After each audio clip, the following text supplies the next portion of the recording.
The cardiovascular system. Cardiovascular examination begins with the positioning of the patient at 45 degrees in bed and with the chest exposed. I'd like to examine your heart, please. You mind taking off your shirt, please? Thanks.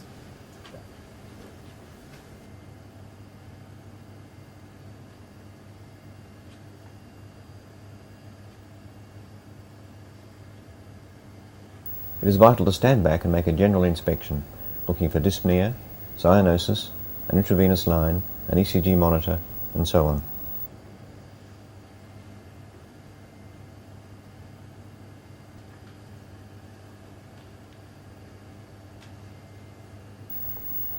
The detailed examination begins with the hands. Here the examiner is looking for clubbing, the stigmata of infective endocarditis, and for peripheral cyanosis.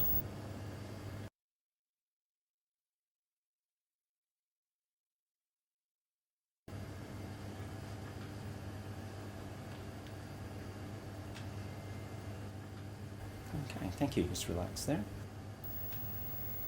The pulse is assessed for its rate and rhythm.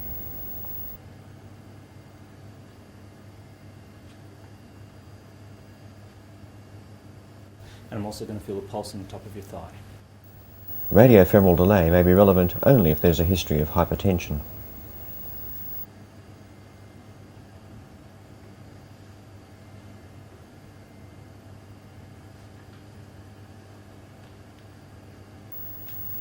The blood pressure cuff should be 2/3 the size of the upper arm.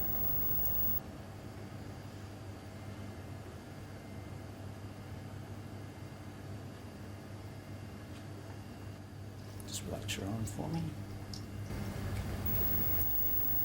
Begin by estimating the systolic blood pressure by palpating the radial pulse.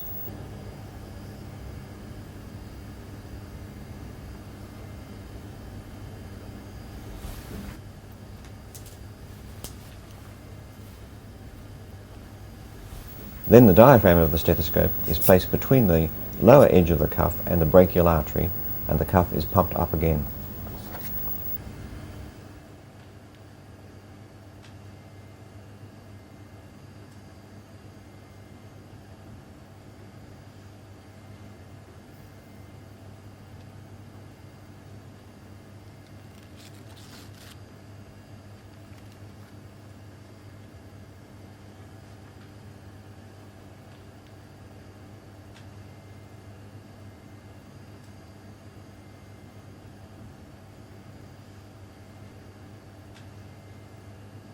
The examination moves on to the face, where the eyes are inspected for scleral jaundice and the orbits for xanthelasma. Look at the conjunctiva for pallor. Loss of the normal contrast between the anterior erythematous conjunctiva and the posterior pearly white appearance is a reliable sign of anemia.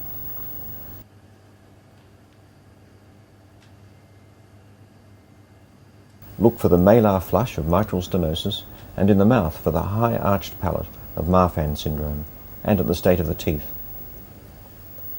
Now the important cardiovascular signs found in the neck are assessed. And relax your neck back.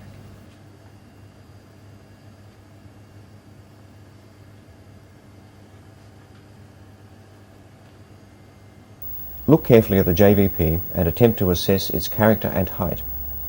The normal JVP can be seen to flicker twice during each cardiac cycle. Pressure over the upper abdomen for 15 seconds normally causes a transient rise in the JVP. A more sustained rise is a reliable sign of left or right ventricular failure. The abdomino-jugular reflux test. Next, the character of the carotid pulse is assessed. The examiner's attention now turns to the precordium.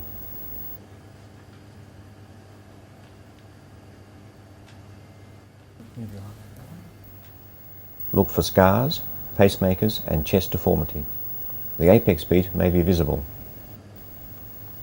The examiner now begins palpation of the chest. This usually starts with an attempt to feel the apex beat, establish its position, that is, where it is in relation to the midclavicular line and which interspace it is in, and to make an assessment of its character. It is worth spending some time on this important part of the examination.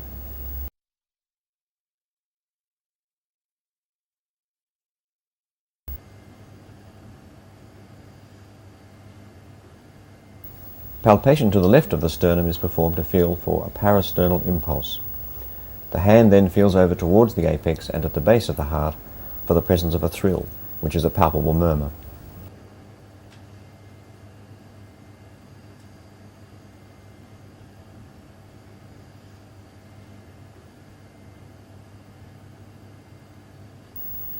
Auscultation is usually begun at the apex, with the bell of the stethoscope, and then with the diaphragm.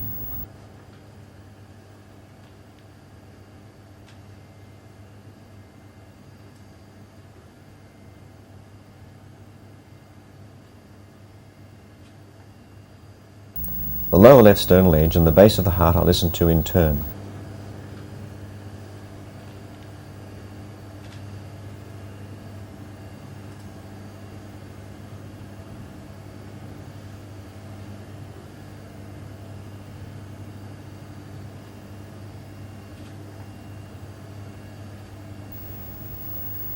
If there is a systolic murmur, listen over the carotids to find out if it is conducted there or if there is a carotid bruit present.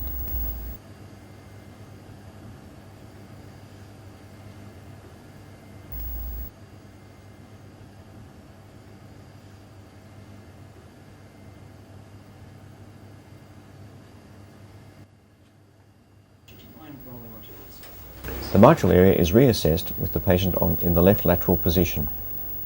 Here the tapping beat of mitral stenosis may be palpable, and the middle and late systolic murmur of mitral stenosis may be audible.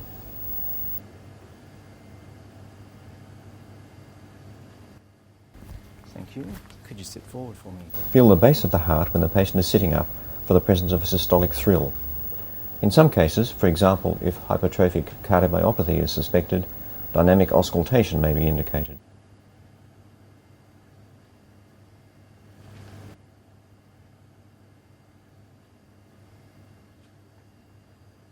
First to take a breath in and then breathe all the way out. Empty your lungs entirely.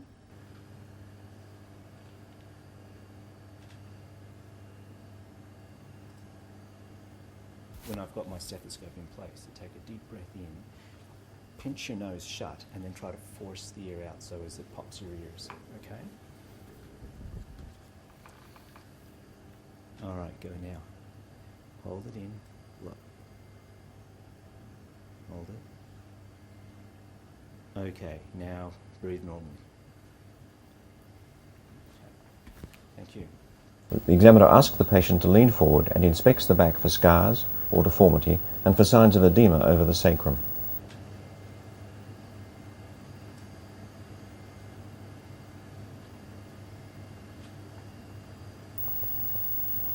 Percussion of the lower lung fields may reveal a pleural effusion, and auscultation, the inspiratory crackles that occur in patients with heart failure.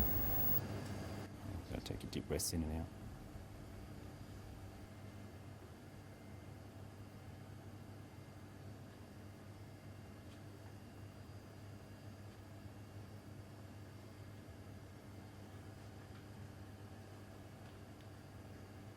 Thank you.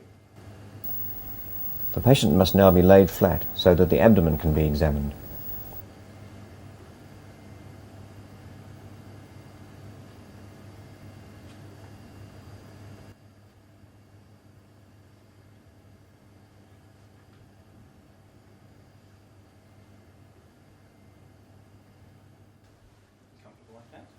The liver is felt with the right hand as the patient breathes in. A pulsatile liver is a reliable sign of tricuspid regurgitation. If endocarditis is suspected, the examiner should feel for the spleen. The examination concludes with an assessment of the legs.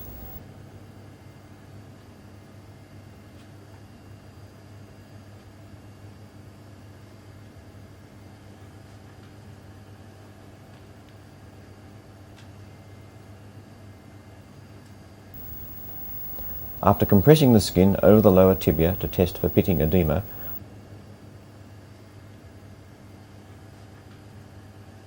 the examiner feels the dorsalis pedis and posterior tibial pulses on each side.